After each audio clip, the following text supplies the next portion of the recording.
right, so I'm going to read off because I've got the packaging, and I want to talk about the actual packaging and how you're putting this out. Sure. So I'm going to read off the idea. So the Sacrifice Hunter, you guys put out an album, and the generalized idea of it is that you made an album, a soundtrack to a movie that doesn't exist. Yes. And I think that's, as far as, and I don't want to use the word gimmick, but as far as idea goes, I think that's totally cool. We are both just huge fans of like every slasher movie that comes out, even the bad ones. Like I just love them, and so it was just fitting that like most like horror directors get their first start doing a slasher movie because the formula is there. Right. And so it just made sense for us to like want to try it the same way. Right.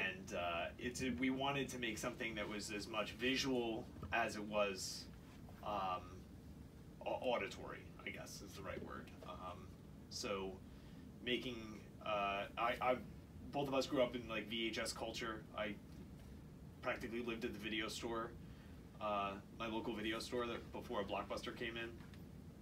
And I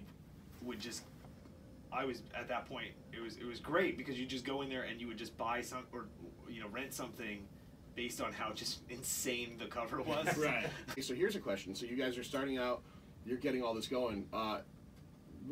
Okay, so musically, what are you each playing? Are you both playing keyboards? Yeah. Okay, so you're both playing keyboards. So Bruce, I guess we could go through the anatomy of it.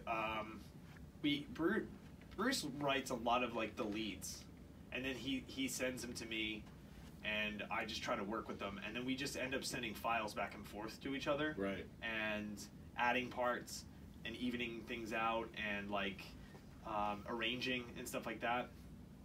We're writing an album now, and we want to have more. So the pool of songs that we had for this album, it was very shallow. So so for this next one, we're writing a lot, and basically every idea that we have, we're sending back and forth to each other.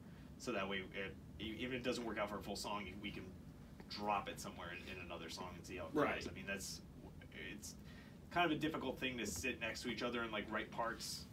It's not like, playing in a conventional band.